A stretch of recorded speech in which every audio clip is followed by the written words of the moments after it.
leyendo el título que tenemos hoy, se llama La segunda venida, el motivo de la iglesia para el servicio. Yo quiero que entiendan ese título. La segunda venida del Señor es un motivo para todos nosotros los que pertenecemos a la iglesia, para que nos pongamos a servir, para que hagamos algo en el reino. ¿Pensando en qué? En la segunda venida del Señor. Ubiquémonos en esta hora en Primera de Juan, en el capítulo 3. Quiero que leamos del 1 al 3, en el capítulo 3 de Primera de Juan. ¿Ya se ubicaron en sus Biblias? Amén. Primera de Juan, capítulo 3, verso 1. Mirad cuál amor nos ha dado el Padre para que seamos llamados hijos de Dios. Miren bien ese versículo. Es decir, ¿se alcanzan ustedes a imaginar qué tan grande es el amor de Dios, el amor del Padre, que nos ha llamado hijos de Él? Por esto el mundo no nos conoce, porque no le conoce a Él. Entonces el mundo no nos reconoce como hijos de Dios, porque tampoco conocen a Dios. Verso 2. Amados, ahora somos hijos de Dios, y aún no se ha manifestado lo que hemos de ser. Es decir, cuando Él se manifieste, Él nos dirá en qué puesto nos pone. Y aún no se ha manifestado lo que hemos de hacer, pero sabemos que cuando Él se manifieste, seremos semejantes a Él, porque le veremos tal como Él es, y todo aquel que tiene esta esperanza en Él se purifica a sí mismo como Él es puro. Entonces quiero que hagamos una dinámica en el versículo 2 y 3, y ustedes inmediatamente miran y me dicen cuál palabra se repite mucho y cuántas veces. Déjenle una leidita, dice: amados, ahora somos hijos de Dios, y aún no se ha manifestado lo que hemos de ser, pero sabemos que cuando Él se manifieste, seremos semejantes a Él, porque le veremos tal como Él es, y todo aquel que tiene esta esperanza en Él se purifica a sí mismo como Él es puro. ¿Cuál es la palabra? Pongamos en la otra. Ahí está. 5 veces. 5 veces. Yo quiero que le pongan mucha atención a este versículo, porque ahí está la predicación de esta mañana, de por qué la segunda venida del Señor es un motivo para que la iglesia entre en el servicio, para que la iglesia sirva a Dios. Somos hijos de Dios por pura misericordia, y aún no se ha manifestado lo que hemos de ser. Es decir, todavía falta que se nos diga: buen siervo fiel, y que nos pongan otras cosas que hacer en ese tiempo que vamos a estar con Él eternamente. Entonces dice: pero sabemos que cuando Él, ¿quién es Él? Cristo. Se manifieste de segunda venida. Cuando Él se manifieste, entonces nosotros seremos. Fue muy maravilloso esto. Por fin, por fin, la mente de nosotros va a ser como la de Él. Nuestra mirada va a ser como la de Él. Nuestras acciones van a ser como la de Él. Seremos semejantes a Él cuando se manifieste. A los hijos de Dios, cuando se manifieste, seremos semejantes a Él. Eso es una maravilla. Parecidos a Jesús. Porque le veremos tal como Cristo es. Exactamente. Nosotros ahora oramos y no le vemos, le sentimos, vemos que es bueno, vemos que nos ayuda, pero le vamos a ver tal como Él es. Como la probadita en el monte, ¿se acuerdan? El monte de los olivos. que los apóstoles Juan, Jacobo y Santiago y Pedro. Pedro lo vieron tal como él es. A nosotros nos va a tocar también. Y todo aquel que tiene esta esperanza en Cristo, ¿cuál esperanza? De que regresa. Los que tenemos esa esperanza, ¿qué hacemos? Nos purifica. Esto es lo que no nos gusta. Porque tenemos esta esperanza, nos tenemos que purificar a sí mismos, es decir, todos los días que amanece, morir a ciertas cosas, morir a envidias, morir a mentiras, morir a engaños, morir a enojos, morir a juzgar, morir a tantas cosas con las que amanecemos. Nos tenemos que purificar, así como Él es puro. ¡Qué belleza, hermano! Ya está la predicación. Tremendo, hermanos, con este versículo, todo lo que tenemos que hacer. Entonces, dale a la otra. Todo aquel que tiene esta esperanza, todo aquel que tiene esta esperanza, es decir, la esperanza de la segunda venida, es solamente para las personas que nos purificamos. Mientras tenemos esa esperanza, nosotros tenemos que ser purificados. Entonces, nosotros tenemos la esperanza de la venida del Señor. Es algo propio que nosotros tenemos.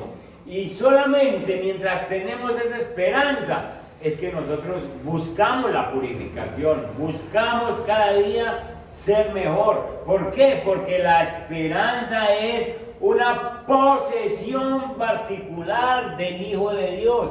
Miren esto, esta esperanza es la posesión particular, es decir, no es sino suya. No es de la demás gente que no conocen al Señor, porque ellos no esperan la segunda venida del Señor. Ellos dicen, quién sabe, ellos dicen, puede que no ocurra, pero nosotros sí lo tenemos como una certeza. Y porque es una certeza, entonces se vuelve una posesión. Yo espero la segunda venida del Señor, y por lo tanto me voy purificando. ¿Por qué? Porque yo sé de qué manera me ha amado el Padre, cómo ha derramado su amor sobre nosotros, que nos llama hijos de Dios. Entonces, esta acción está siempre presente. ¿Por qué? La acción de purificarme está siempre presente, porque como la esperanza de que viene Jesús y yo me quiero ir con Él, entonces yo me purifico, ¿cierto? Obviamente cuando usted se va a encontrar con el novio, usted se baña. Así es. ¿O no? Se perfuma y se organiza. Eso es lo mismo. Vamos a encontrarnos con Jesús y entonces yo me voy purificando cada día, porque es una esperanza que yo tengo. Hermanos, esta palabra en Él, y esa palabra que se repite, significa que esta esperanza está puesta solamente en el Señor Jesús. Entonces, miren esta frase: la pureza le pertenece a Él, y nuestra pureza se encuentra a través de ocuparnos con Él en la gloria. ¿Qué quiere decir? Que esta pureza, para usted encontrarla, usted no puede salir a buscarla en otra parte. La pureza no se consigue en ningún almacén. Usted no puede ir a comprar de 10,000 pesos de pureza. Usted no puede conseguir pureza de cuenta suya. Usted no se puede encerrar en un lugar y decir, yo voy a encerrarme en un monasterio para ser puro. Yo voy a dejar de hacer tal cosa para ser puro. Usted, para ser puro, tiene que buscar al Señor, porque es el único que tiene pureza. Amén. Amén. Y entonces usted para conseguir pureza, usted tiene que mirar a Jesús.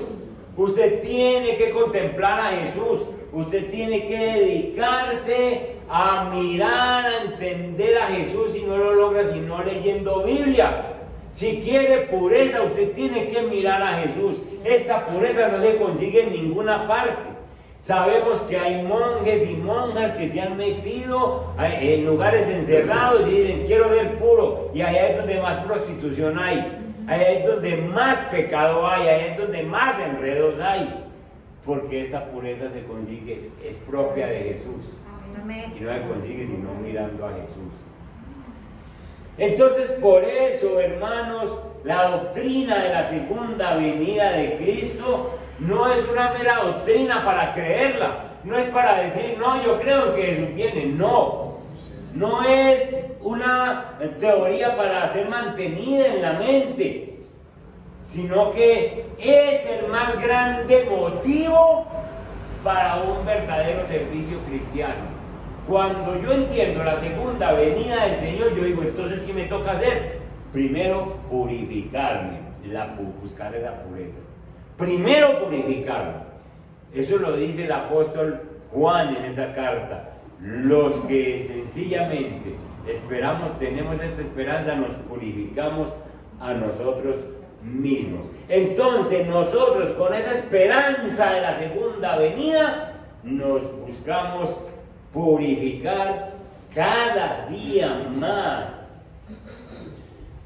Entonces, es necesario que nosotros mantengamos el corazón en contacto con Cristo. Este contacto nos asegura que nosotros permanecemos en Él y que no es ningún esfuerzo permanecer en Él. Si ustedes leen a Juan capítulo 15, vamos allá un momentico, en el versículo 5, Juan capítulo 15, verso 5, alguien que lo encuentre me lee, por favor. Versículo muy conocido. Amén. Dale, Polita. Ciertamente yo soy la vid y ustedes son las ramas. Los que permanecen en mí y yo en ellos producirán mucho fruto, porque separados de mí no pueden hacer nada. Amén, amén. Y todo el capítulo 15 habla de la palabra permanecer. Aquí dice, yo soy la vid, vosotros los pámpanos. Los pámpanos son las ramas. Y el que permanece pegado en mí y yo en él, este lleva mucho fruto, porque separados de mí, nada podéis hacer. Entonces, hermanos, Juan habla de esa palabra permanecer, porque es lo único que nos va a ayudar a nosotros a mantenernos puros, permaneciendo en Jesús, mirando a Jesús, y que no sea un esfuerzo. Ustedes miran a esa ramita que está ahí pegada en ese árbol, y esa rama está haciendo esfuerzo por mantenerse ahí pegada. No. Simplemente está ahí. ¿Y por qué está verde y por qué da fruto a su tiempo? Pues porque está pegada al árbol. Entonces la rama no está haciendo ningún esfuerzo. No, me voy a caer, va a ventear duro y me voy a soltar. No. Usted no debe hacer esfuerzo para mantenerse pegado en Cristo. Para usted mantenerse apegado a Cristo, simplemente es una acción en la que usted busca pureza, en la que usted busca cada día ser mejor y simplemente está ahí ensamblado mirando a Cristo. Cuando a usted se le vuelve un esfuerzo, usted no es ningún cristiano. Usted simplemente está aparentando, pero no debe ser ningún esfuerzo. Igual que esa rama está pegada en ese árbol. Simplemente está ahí. Y ventea duro, que ventee y está pegada. ¿Sí? Así somos nosotros, hermanos. Entonces, miren, es tan tremendo esto que los budistas son de China y tienen a Buda como Dios. Y ellos tienen un dicho que dice, sencillamente si tú piensas en Buda y tú le oras a Buda y tú miras a Buda diariamente, tú te estás volviendo un Buda. Eso dicen ellos. Pero si nosotros lo aplicamos a Cristo, si nosotros permanecemos en Cristo, si miramos a Cristo, si contemplamos a Cristo, nos vamos a parecer a Cristo. Amén. Amén. Así es sencillo. Entonces, un día nosotros, ojalá nos pase lo que le pasó a Enoc. Ustedes saben qué le pasó a Enoc. ¿Qué hacía Enoc? ¿Se acuerdan? Caminaba con quién. Con Dios. 300 años vivió Enoc y dice que 300 años caminó con Dios. Entonces, por eso, aquella persona que mira, que espera, que contempla al Hijo de Dios desde el cielo, que está esperando esa segunda venida, esa persona simplemente será como Enoc. Y entonces llegará un día en el que el Señor le dirá: ya no estés más aquí, vente conmigo, camina conmigo, caminas en la tierra conmigo, entonces camina en el cielo conmigo, no hay ningún problema, usted está allá o está aquí, de todas maneras anda conmigo. Entonces, hermanos, nosotros necesitamos contemplar a Dios para adquirir esa pureza que necesitamos. ¿Quieres ser puro? ¿Quieres ser purificado? Entonces contempla a Cristo y espera esa segunda venida y prepárate, porque no nos podemos perder esa segunda venida si no estamos purificados. Entonces, todos los días que amanezca, dígale: Señor, ¿qué necesito mejorar? Señor, ayer peleé con mi esposa, ayer le alegué. Señor, eso no está bien, yo no me siento bien, Señor, ayúdenme para no pelear con la negrita. Ayúdenme, Señor, para no pelear, ¿cierto? Y entonces me voy purificando. Ayer dije una mentira: Señor, yo no me siento bien con eso que hice ayer. Amanecí vivo, sé que me perdonaste, pero ayúdame para que yo no siga mintiendo. Señor, se me están yendo los ojos con ciertas películas o con ciertas cosas en la televisión. Señor, deme voluntad para pagar eso, que yo me esté purificando. Y así: Señor, estoy muy cantaletosa, ya ni me aguanto yo misma.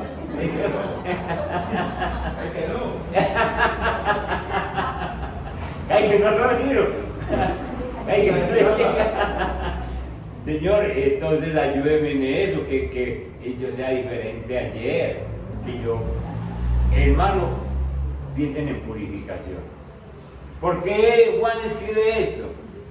Porque es que no sabemos la segunda venida del Señor. Y como no sabemos la segunda venida del Señor, entonces yo no puedo esperar a hacer cosas mañana. Yo las tengo que hacer hoy. Hoy tengo que hacer las cosas. Listo. Sigamos. Miren esto. Algunos usos prácticos que el Espíritu Santo hace de esta bendita esperanza, de la esperanza de esperar a Dios. ¿Qué debemos hacer nosotros? ¿Qué nos dice el Espíritu Santo prácticamente? Es decir, para nosotros en este tiempo. Entonces, primero, la esperanza en su segunda venida es un poderoso motivo para el pecador que quiera volverse de sus malos caminos. Entonces, cuando una persona no cree en la segunda venida del Señor, vive como quiera. Pero cuando usted y yo sabemos que el Señor realmente viene y que no nos ha dicho cuándo, uno tiene que estar preparado. Uno tiene que ir soltando esos pecados, soltando todas esas cosas que lo llevan por malos caminos. Todo mandamiento para arrepentirse está conectado con la segunda venida del Señor. Leamos Mateo capítulo 3:2. Alguien que vaya y me busque ese capítulo 3:2 de Mateo. Ya, lo tiene Ramiro. Y diciendo: arrepentidos, porque el reino de los cielos se ha acercado. La palabra arrepentimiento. Arrepentidos, ¿por qué? Porque el reino de Dios se ha acercado. ¿Qué pasa? Jesús llegó la primera vez y entonces estableció su reino. Yo soy el reino. Ahora está por venir la segunda vez. ¿Qué nos toca? Volver, arrepentirnos. Hay cosas que no le gustan al Señor. Nosotros que somos cristianos, como decía ahora, hay cositas, detallitos que parecen que no le hicieran daño, pero nos están haciendo daño en el matrimonio, nos están haciendo daño en la familia, nos están haciendo daño en la economía, nos están haciendo daño en la integridad, nos están haciendo daño en la relación con Dios. Entonces, arrepintámonos de todas esas situaciones que no nos convienen y busquemos a Hechos también, Hechos capítulo 3. En el verso 19 está predicando el apóstol Pablo. Amén, pastor. Dale pues. Así que arrepentidos y convertidos, para que sean borrados nuestros pecados, para que venga la presencia del Señor y Y el 20. Y él, y esperar de Cristo para que antes fuera anunciado. amén. Miren esto pues, el apóstol Pablo está predicando y está diciendo allá en Grecia, en Atenas, donde está predicando, ¿qué les toca hacer? Arrepentidos y convertidos para que sean borrados vuestros pecados, para que vengan. ¿De dónde vienen los tiempos de refrigerio? De la presencia de Dios. Entonces, ustedes quieren tiempos buenos, quieren tiempos de refrigerio, entonces sencillamente dejen prácticas que no le agradan al Señor. Pensando en la segunda venida, porque el verso 20 dice, y Él envía a Jesucristo que os fue anunciado. Entonces, los tiempos de refrigerio es la presencia del Señor. Todos los pasajes que hablan de la segunda venida del Señor, de su repentina aparición, son un terror para los impíos. ¿Por qué? Porque sencillamente dicen, pues si viniera, ¿qué va a pasar conmigo? Pero también es un poderoso llamamiento para que el transgresor no se pierda y adquiera la gran salvación. La doctrina de la segunda venida habla de esa certeza de Cristo. ¿Saben? Un día, ahora es misericordia, hoy todavía estamos viendo misericordia. ¿Por qué? Porque el Señor Jesús está sentado a la diestra del Padre. Pero un día cualquiera, que usted no sabe, que yo no sé, el Señor se va a levantar del trono y le va a decir al Padre, me voy para abajo, me voy a la tierra otra vez. Ese día, que ninguno sabe, que el Señor se pare de su trono, ese día se acaba la misericordia para la tierra. El tiempo de gracia. Se acaba el tiempo de gracia y el Señor viene por segunda vez a hacer juicio y establecer su reino. ¿Qué va a pasar entonces con los impíos? ¿Qué va a pasar? Y con los cristianos que dicen ser cristianos y no están viviendo el cristianismo. Démosle gracias a Dios que todavía hoy domingo Él sigue sentado en el trono. Pero de un momento a otro se abren las nubes y nos damos cuenta que fue que se paró del trono y se acabó la misericordia. Entonces, lo que el Espíritu Santo nos dice es, cuídense, y esto nos invita a que nosotros le prediquemos a la gente que no conocen al Señor, para nosotros, para que nos purifiquemos de ciertas cositas que todavía no están andando bien, y para los que no conocen definitivamente es un motivo para que les enseñemos la palabra. Segundo, la segunda venida motiva al hombre a tener claro sus prioridades. Mateo 16, perdón. Busquen Mateo 16, 26. Dale. Porque ¿qué aprovechará el hombre si ganare todo el mundo y perdiere su alma? Amén. ¿O qué recompensa dará el hombre por su alma? Miren esto. Hay que clasificar las prioridades. ¿Cuáles son las prioridades tuyas? Si usted no pone a Dios en el primer puesto de su vida, sino que pone los afanes de este mundo, usted está equivocado. Porque hay gente que trabajan porque necesitan y se olvidan de que Dios es el que les da la vida, que Dios es el que les permite madrugar, que Dios es el que le ha dado un oficio, que Dios es el que le ha dado una provisión, y entonces no les queda tiempo para hacer un devocional, no les queda tiempo para venir a la iglesia, no les queda tiempo para leer la Biblia, porque tienen mucho que hacer y resultan que se están edificando como algo y se llegan a ganar todo el mundo. Hay gente que llega a ganar muchas cosas. Es que yo necesito esto, yo necesito todo eso. ¿Qué tal que venga el Señor y lo encuentre trabajando tanto que no ha tenido tiempo ni siquiera para dedicarle a Él? Entonces, ¿qué va a pasar? ¿De qué le sirve ganarse el mundo si al fin pierde su alma? Y entonces el Señor viene en la segunda venida y le va a decir, hombre, ¿qué estás haciendo? No trabajando, Señor. ¿Por qué? Porque es que necesito atender la finca, necesito atender el carro, necesito atender la casa, necesito atender tal cosa. ¿Y yo qué? Entonces, ¿saben qué le va a decir el Señor? Te afanaste mucho, pero no te afanaste por mí. ¿Se dan cuenta por qué La segunda venida es un motivo para el servicio en la iglesia, porque yo tengo que sencillamente preocuparme del primero que es en mi vida. Yo les he dicho una y otra vez, haga una escala de prioridades y usted en la cima, en la cúspide, usted tiene que poner a Dios.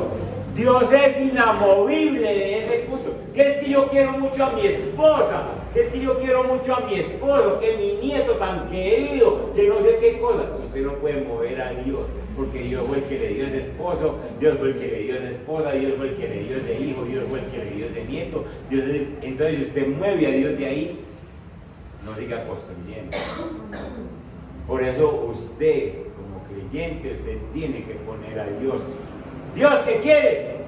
Te venís y me haces una devocional y me haces una oración. Listo, Dios, ahí estoy.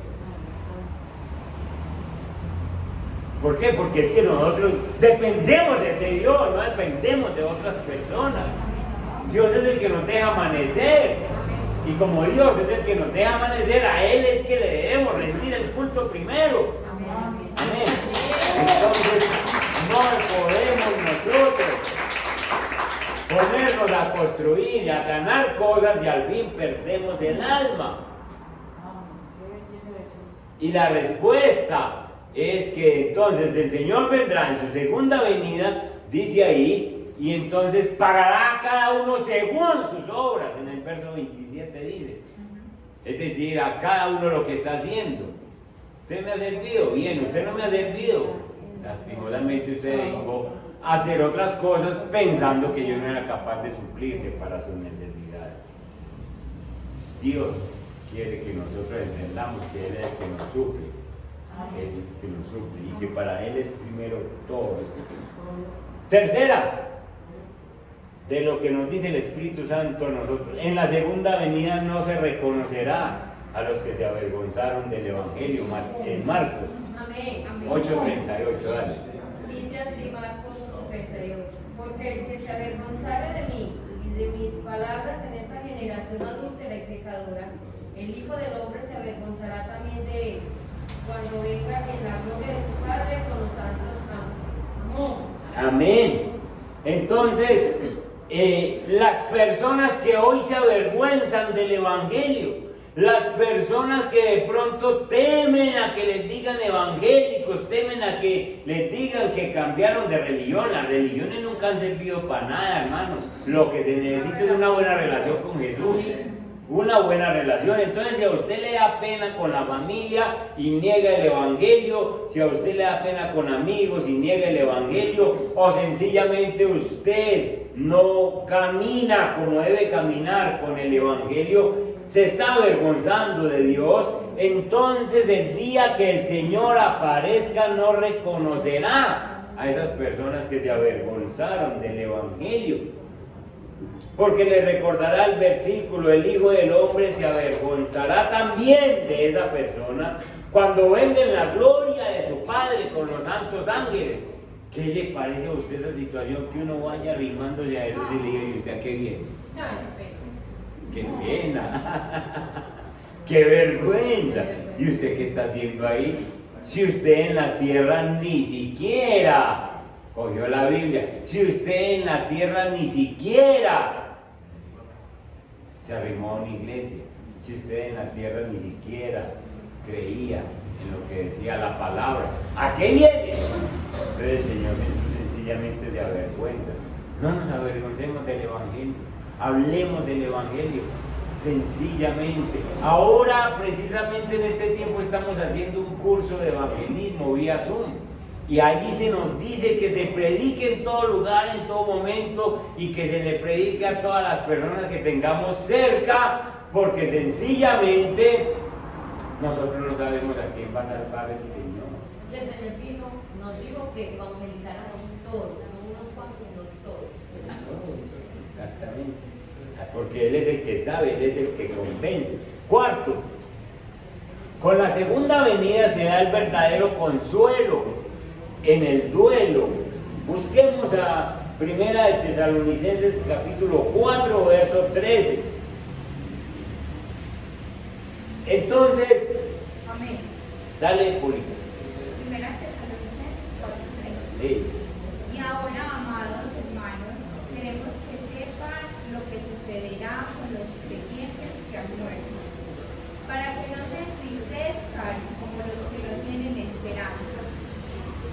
Dale al otro. Pues ya que creemos que Jesús murió y resucitó, también creemos que cuando Jesús vuelva, Dios traerá junto con él a los creyentes que ya hayan muerto. Amén. Entonces, hermanos, esa segunda venida del Señor es la que nos da un verdadero consuelo.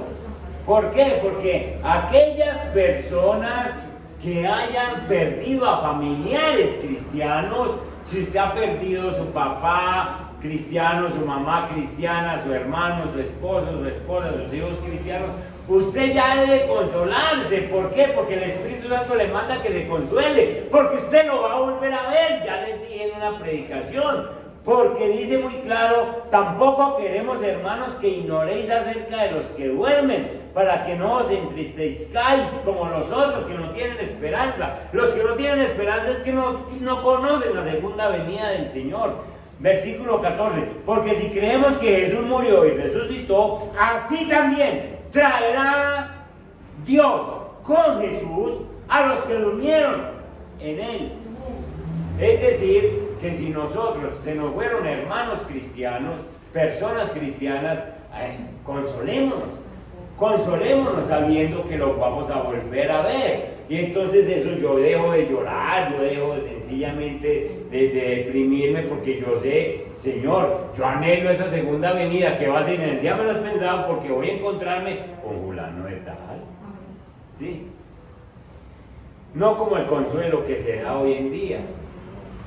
¿Cuál es el consuelo de hoy en día para los que no conocen a Cristo? Tranquilo, hermano, tranquilo.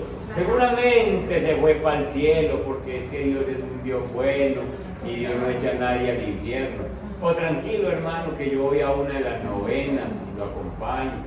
¿De qué va a servir eso, hermano? Pero si le decimos: Jesús está por venir, y si esta persona se fue con Cristo, lo vas a volver a ver. Y por eso es que yo no puedo dejar ir una sola persona de mi familia sin que conozca a Cristo, porque eso me asegura que yo lo vuelvo a ver. Amén. Entonces, mi consuelo es esa segunda venida del Señor, y el duelo se me acaba sencillamente porque conozco que Jesús volverá. Dale. Otra enseñanza que nos da el Espíritu Santo, práctica: la segunda venida es la esperanza de la creación que gime. ¿Qué quiere decir eso? Romanos capítulo 8, verso 19, nos dice que la creación está ligada con la manifestación de los santos en gloria. La creación gime. Vamos a Romanos capítulo 8, el verso 19, que dice: ¿lo tiene, Julita? Dale.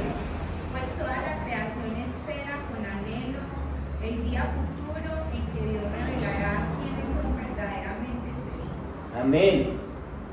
Miren esto tan hermoso. La creación anhela el día de la venida del Señor, porque apenas se ha restaurado el hombre, la creación, la naturaleza también es restaurada. Entonces la creación gime. Dice: ay, cuando era que se compone este hombre, este necio, a ver si yo también tengo paz, si yo también tengo la restauración total.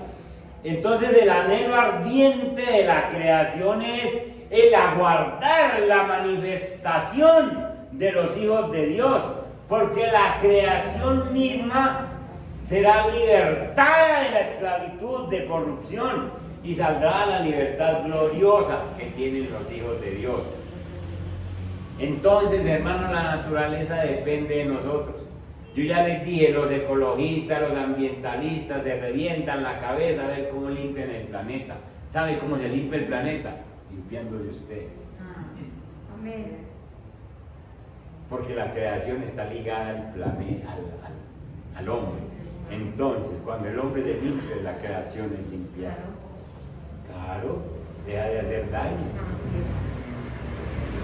Sexta: con la segunda venida se aclara lo oculto de las tinieblas. Leamos ese 1 Corintios capítulo 4, versos 3 y 4. ¿Cómo así? Amén. Que se aclara lo que está oculto. Leamos, Polita.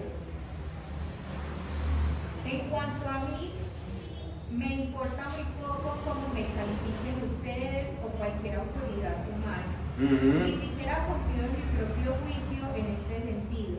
Tengo la conciencia limpia, pero eso no demuestra que yo tenga razón. Es el Señor mismo quien me evaluará y tomará la decisión. Amén. El 5. Así que no juzguen a nadie antes del tiempo, es decir, antes de que el Señor vuelva, pues Él sacará a la luz nuestros secretos más oscuros y revelará nuestras intenciones más íntimas. Ay, ese 5, Entonces- pónganle cuidado. Entonces Dios le dará a cada uno el reconocimiento que le corresponda. Amén. Vuelvo a leer ese 5. Dice, así que no juzguéis nada antes de tiempo. ¿Cuál es antes de tiempo? Antes de que venga quién. Cristo. No juzgue a nadie antes de que venga Cristo. Deje que Cristo ¿qué? Deje que Cristo juzgue. ¿Han tenido ustedes personas con las cuales ustedes han tenido un malentendido y ustedes no se pueden, como decir, defender? Ustedes, porque la persona no cree, les ha pasado eso. Una persona que no les cree. Y entonces uno no puede sacarse limpio. Entonces Pablo dice, ustedes verán qué piensan de mí, pero yo no tengo mala conciencia. Es decir, yo sé que he estado haciendo bien. Que usted no me crea es otra cosa, pero yo sé que estoy haciendo bien. Y entonces la persona no le cree, le deja de hablar, deja de apoyarle en ciertas cosas. ¿Qué dice? Cambia de actitud. ¿Cuándo se va a arreglar eso? ¿Cuándo va a salir eso de las tinieblas? Cuando venga Cristo le dice, venga usted y venga usted. Vean, en tal cosa usted tenía razón y usted estaba equivocado. ¿Cómo me pondrá uno de colorado? Si toda la vida dejó de hablarle a esa persona y ahora se encontraron juntos y Dios le va diciendo, usted tenía razón, usted no tenía razón. Esas pequeñas obras nos van a... Exactamente. Entonces, hermanos, por eso la Biblia nos manda a que nosotros no juzguemos antes de tiempo. Cuando a vos te están juzgando mal, póngale la queja al Señor. Dígale, Señor, usted sabe que yo no tengo mala conciencia, usted sabe que yo no hice esto con ese sentido que esa persona dice. Señor, juzgue usted. ¿Y sabe qué le va a decir el Señor? Ya casi voy, yo arreglo esto. Y saca lo que está, aclara lo que está oculto en las tinieblas. Por eso ese día, todos los que nos hemos manejado bien, sencillamente recibiremos una corona y dice, venga, buen siervo, tenga, usted entra al gozo del Señor. Y usted, por estar andando y juzgando y haciendo malas cosas, al fuego eterno, hermano. ¿Se dan cuenta ustedes entonces? ¿Por qué nosotros no podemos juzgar antes de tiempo? Cállese la boca cuando usted no sabe las cosas. Cállese la boca y dígale, Señor, yo ni siquiera quiero pecar diciendo una cosa que yo no sé. Y deje que el Señor sencillamente juzgue. Él juzgará, Él sacará lo que está oculto de las tinieblas. Aclarará todo lo que está oculto. Manifestará las intenciones de los corazones. Y entonces cada uno recibirá la recompensa de Dios. Entonces, con esto nosotros tenemos más que suficiente para demostrar que la segunda venida del Señor no es un mero entusiasmo, no es una mera visión o un mero fanatismo que nosotros tengamos, sino que la segunda venida del Señor es una de las doctrinas más prácticas de todas las verdades reveladas en las Escrituras.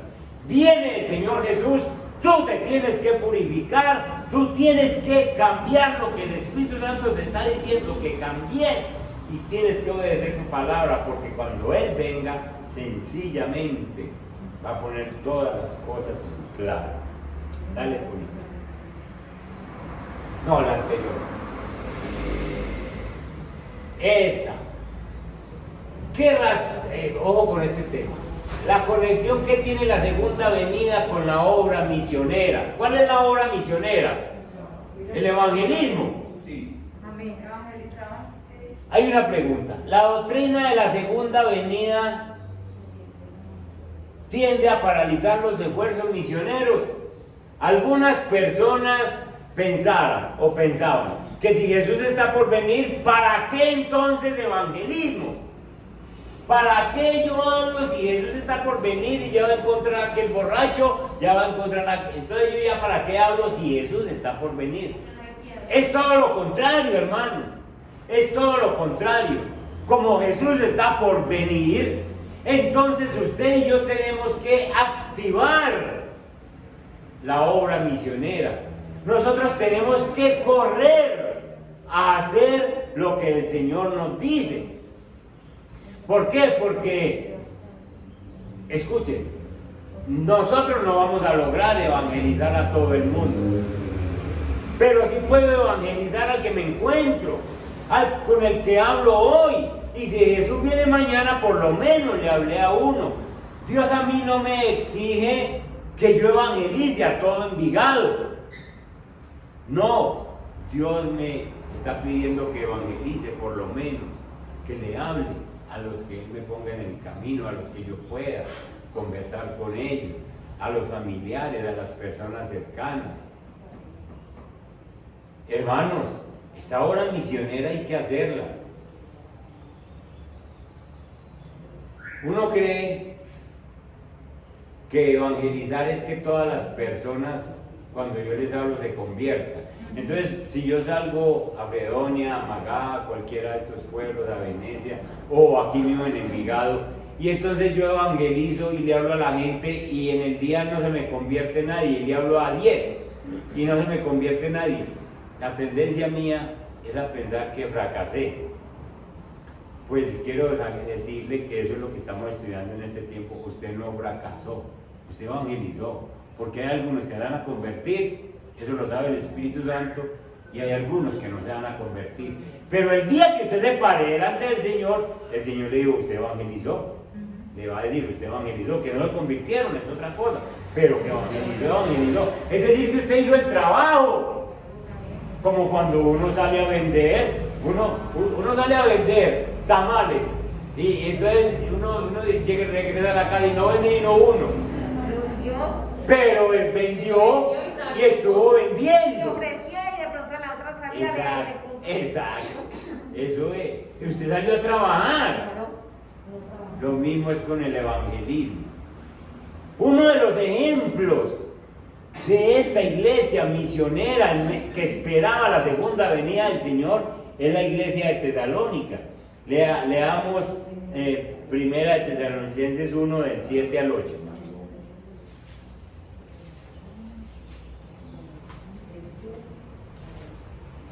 ¿Quién lo tiene? Dale pues, Ramiro. De tal manera que habéis sido ejemplo a todos los de Macedonia y de Acaya, y que han creído, porque partiendo de vosotros ha sido divulgada la palabra del Señor, no solo en Macedonia y Acaya, sino también en todo lugar.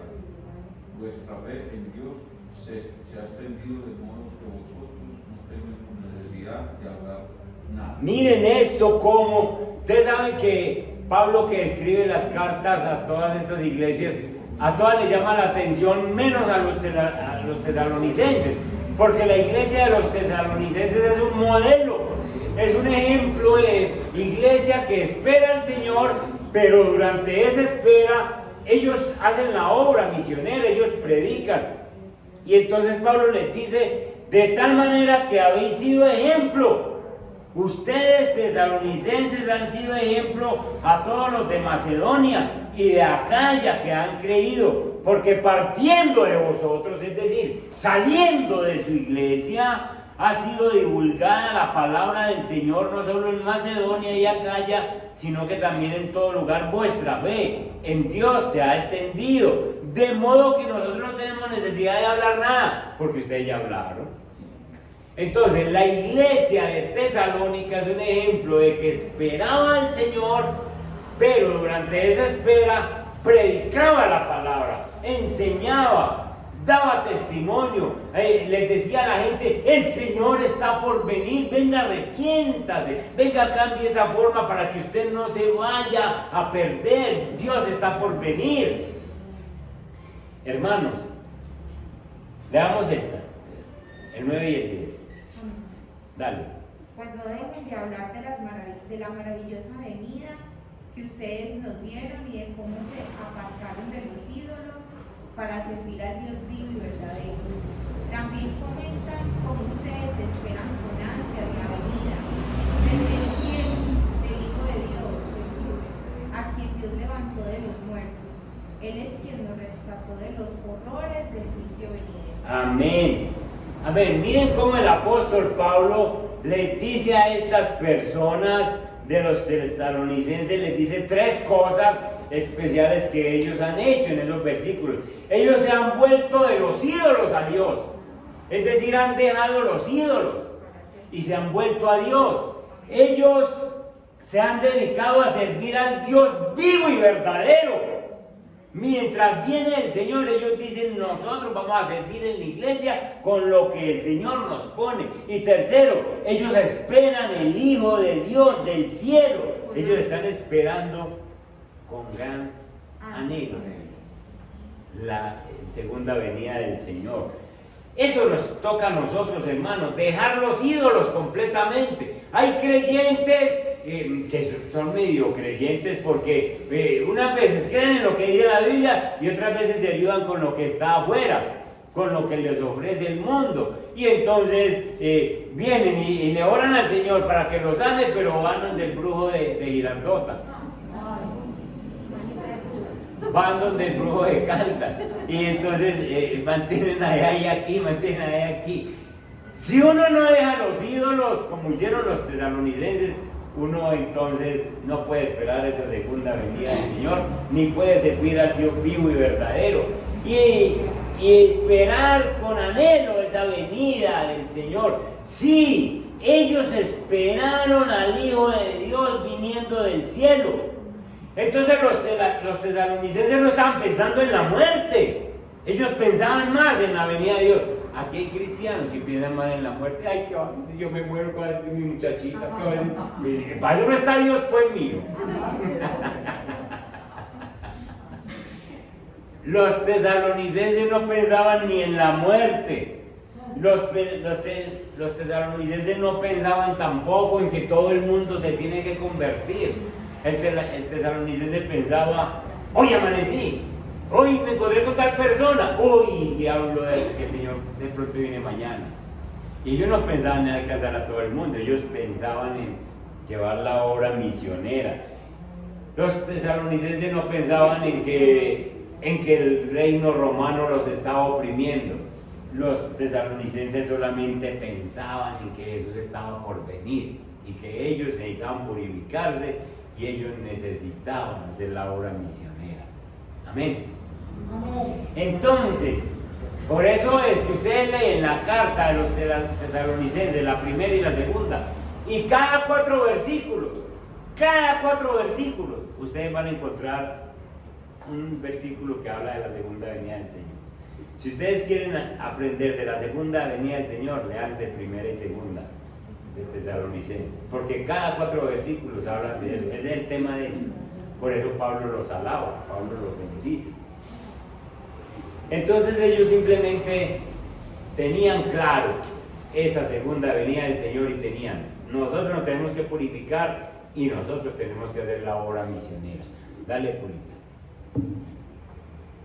Observe la apelación a los idólatras y a los paganos burladores.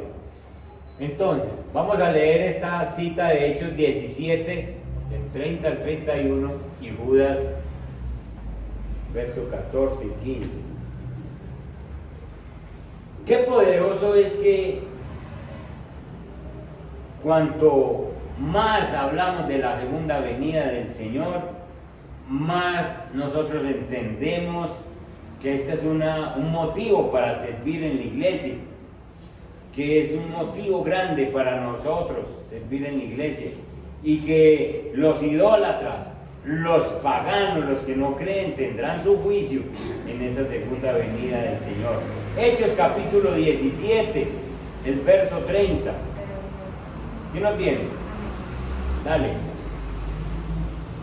En la antigüedad Dios pasó por alto la ignorancia de la gente acerca de estas cosas, pero ahora Él manda que todo el mundo, en todas partes, se arrepienta de sus pecados y vuelva a Él. Pues Él ha fijado un día para juzgar al mundo con justicia por el hombre que Él ha designado. Y les demostró a todos quién es ese hombre al levantarlo de los muertos. ¿Quién es ese hombre? Cristo. Entonces dice en esta versión, pero Dios, habiendo pasado por alto los tiempos de esta ignorancia, es decir, habiendo tenido misericordia, y dijo, no, la gente todavía no conocen mucho, pero dejémoslos un espaciecito a ver. Entonces, habiendo pasado por alto esta ignorancia, ahora manda ¿a quiénes? A todos los hombres, que en todo lugar que se arrepientan. Esto es evangelismo. ¿A quién hay que hablarle? A todos los hombres, en todo lugar, en toda parte donde vamos.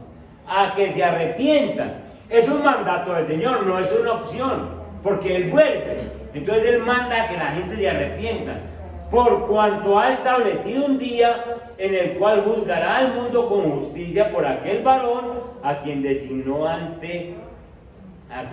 dando fe a todos con haberle levantado de los muertos, a Jesús.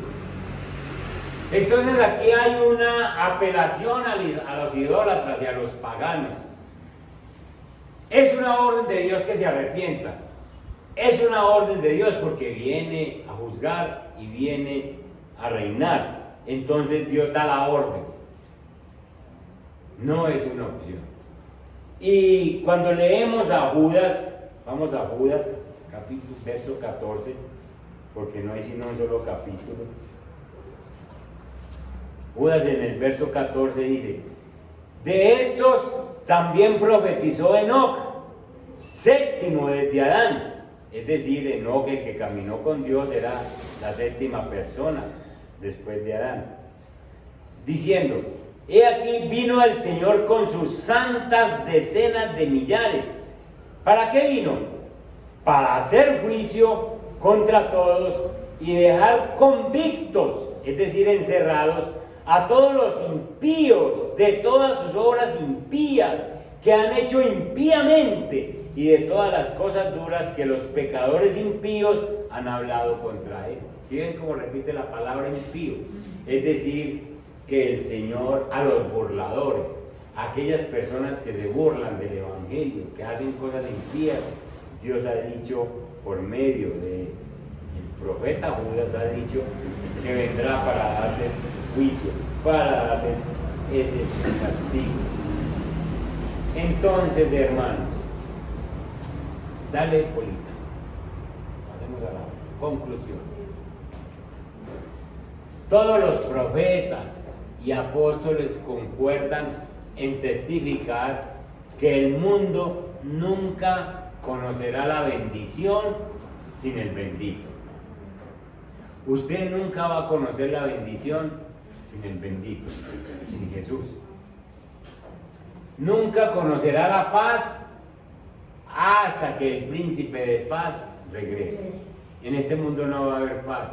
Se firma paz entre China y Estados Unidos, entre Colombia y la guerrilla, se firma paz entre un hombre y una mujer, no nos volvamos a agredir, pero la verdadera paz no se va a conocer hasta que no regrese el príncipe de paz, y que nunca se conocerá la justicia hasta que venga aquel de quien es el derecho, hasta que un rey reine en justicia.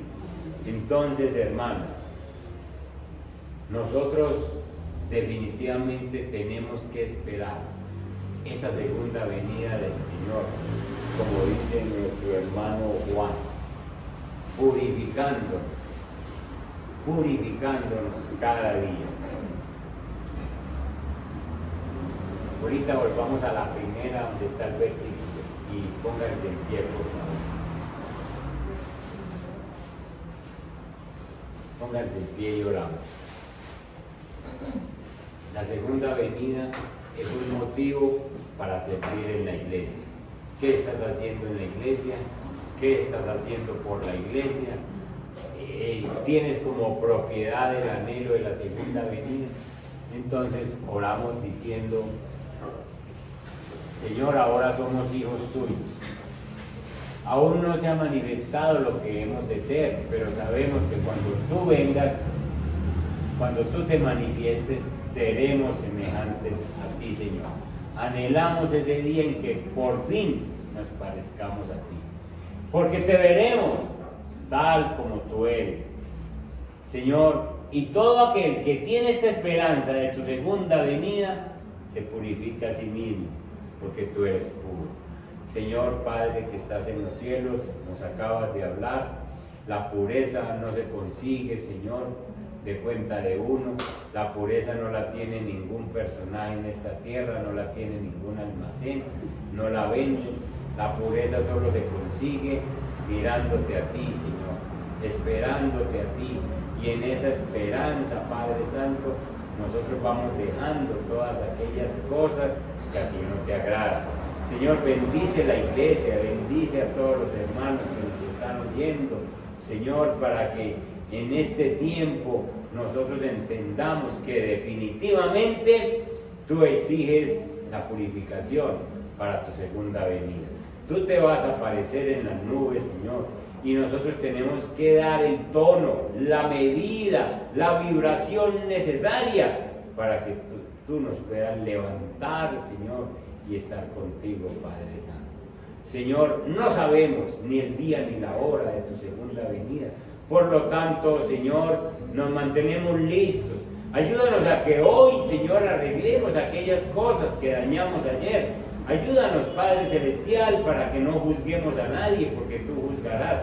Y ayúdanos, Señor, a hacer la obra misionera, porque es necesario que mientras tú vienes, nosotros nos dediquemos a las cosas de tu iglesia. Tú provees para nosotros. Ninguna persona que saca tiempo para ti, ninguna persona está aguantando hambre o sufriendo necesidades porque trabaja para ti. Tú, Señor, bendito Dios, proveerás a todos los que corremos a hacer tu santa voluntad, Señor. En Cristo Jesús bendice la iglesia. Amén, Señor, y amén. Dios me les guarde, me las bendiga. Nos vemos en la actividad de la iglesia.